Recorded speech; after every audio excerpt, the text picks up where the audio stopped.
Okay, so we start today's video. I've already taken the frunk, or the front storage area out, and the plastic surrounds. So we can now see down into the radiator and give better access there. First started getting trouble with coolant levels about a week before I realised I had it was a radiator problem. Other MR2 owners have told me that sometimes the bottle level for the coolant can be a little bit erratic, so don't worry too much. So I had to top it up a couple of times, and then it eventually started to leak all over the drive on the front passenger corner, which is apparently quite a popular area for the radiator to go. The radiator itself was pretty corroded.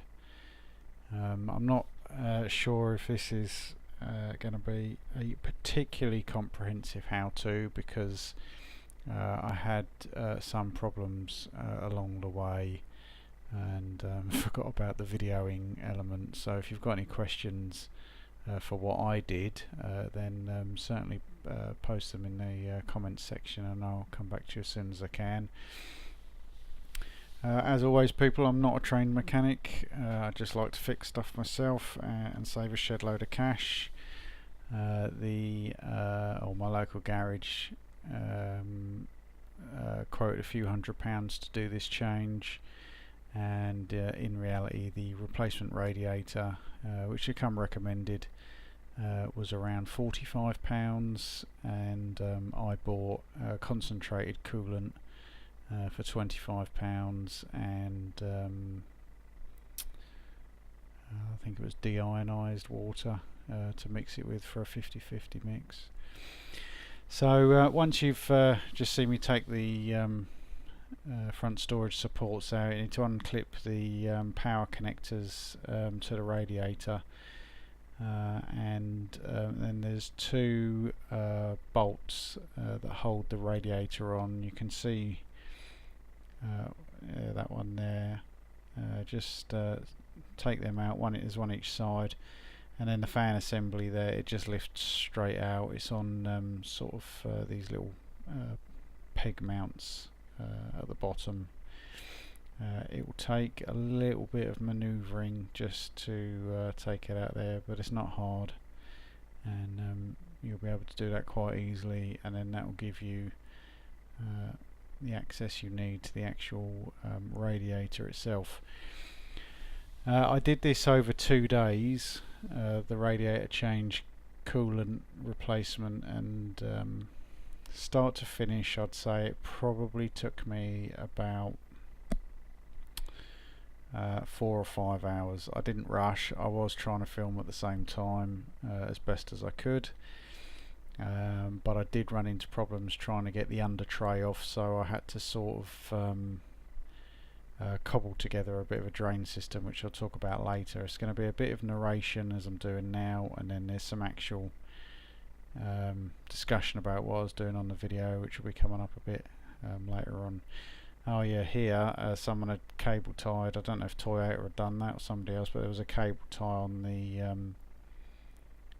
the power cable for the fans there, so I just had to snip that off. Remember to reinstate everything that you take off as it was when you put all this stuff back in, so remember these steps. And I did re-cable tie that back so it's secure to the fan shroud assembly there.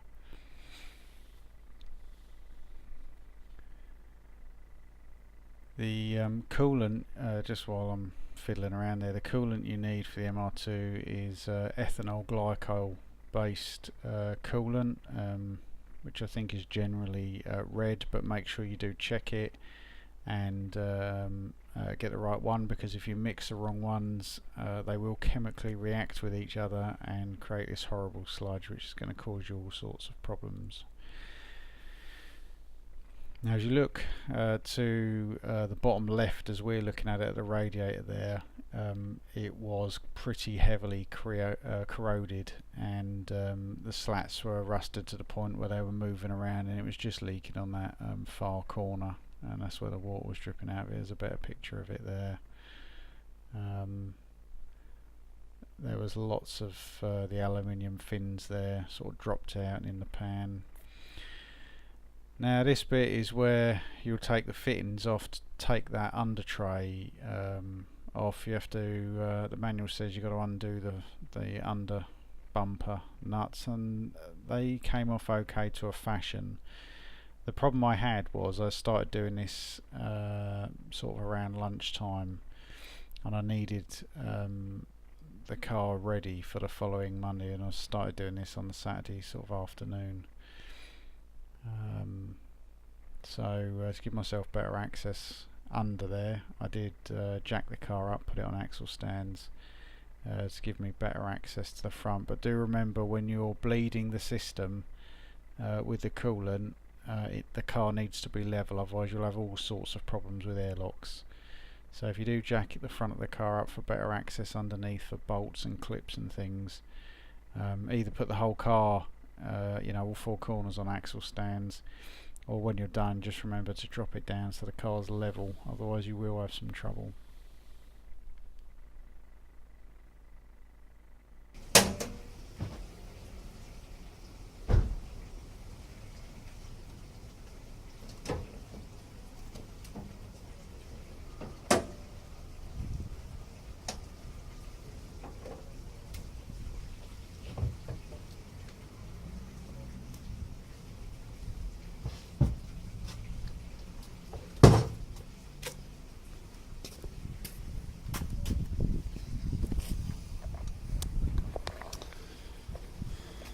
Okay, good morning YouTubers. This is day 2 of the radiator fit, and as we can see,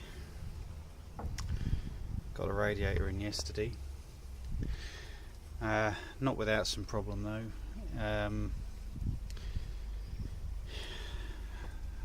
This here,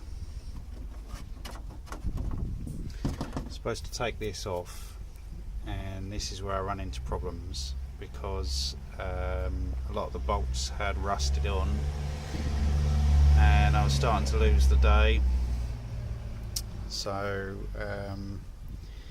ended up abandoning the how-to video a little bit, just to be able to get the old radiator out and the new rad in. Not how you should have done it, but what you basically do up to this point to get the radiator out. 2 bolts there, that lifts off.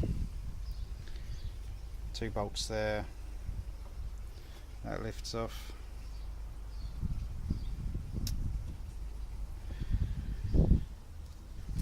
Slacken that clip off, move it away. Clamp up, I use adjustable pliers, clamp that up, move it down out the way. As soon as you loosen this off, as soon as you loosen these clamps here, you'd start taking this pipe off. Doesn't matter how much coolant you think has drained out the system, there's going to be some there. So what I did was I just made up a catch system, which then ran off down through here under to the car, to the catch tray that I had to catch it. Not the best method in the world, not really how I wanted to do it, but I just needed to get it done. So drained the coolant out. You then just drop the radiator down into the rubber mounts. There's one there, and not sure how well you can see that there, but there's another one there. It just sits down in there. Bolt these things here back on, connect up your pipes, and there you go. Now the radiator I bought, although it was specific to this car, did have another drain fitting here, but the suppliers provided this little blanking rubber cover with a Jubilee clip to be able to properly blank that off. So all's well and good. So today we're going to put the radiator fan back in, fill the system and bleed it, and then hopefully we're good to go. Okay, so I'm just about to put the fan assembly back in. But while I'm doing that, on your MR2, on the bulkhead just under the windscreen, you'll find a couple of clear rubber hoses, probably cable tied in some way to the bulkhead. Now they are the air bleed drain tube things which you need to connect up, and I'll talk about where they connect up shortly. As I said before, it's important the car is level when you fill the coolant, and when you do fill the coolant, fill it slowly. Don't just chuck it in there like there's no tomorrow, because you want as much air as you can to come back up through the bottle, and then with the drains open on the front, which I'll show you shortly, it will push the air out of those drains as well. Now when I bled mine,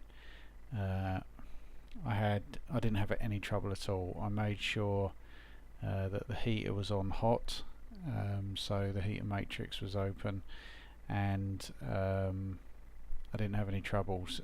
A good indicator that you've got air in the system still, even if the car doesn't overheat, is your heater won't work. So look out for that one. So make sure the heater is on hot before you start draining down the system.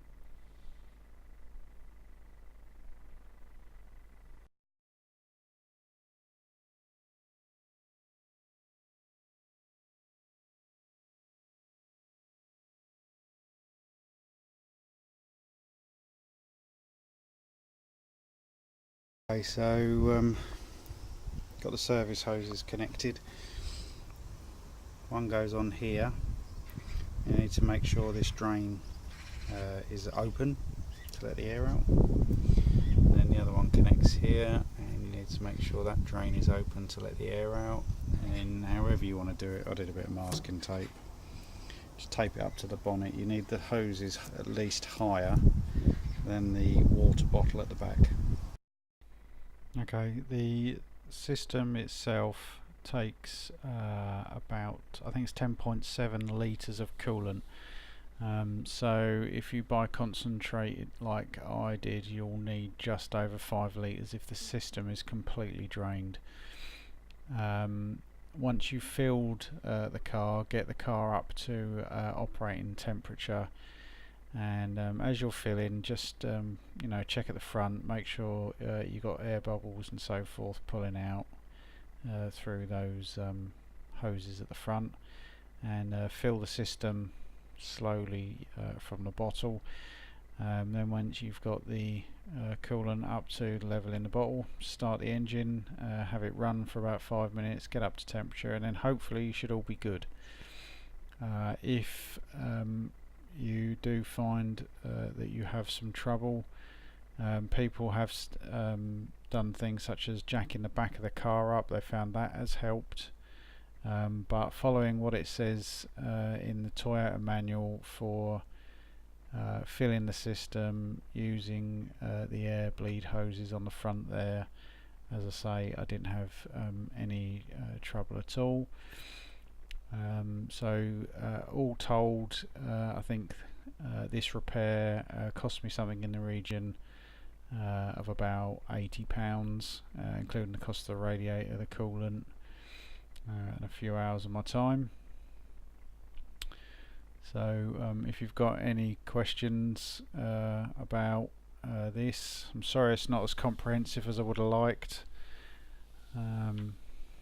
Still trying to get to grips really with this YouTube recording business, I guess, but hopefully we'll get there. If you've got any requests as well for videos, do let me know. I've got some review videos going to be coming up shortly, and I've also got a quick video which will be uploaded soon on how to remove the front plastics and storage compartment. Thanks for watching.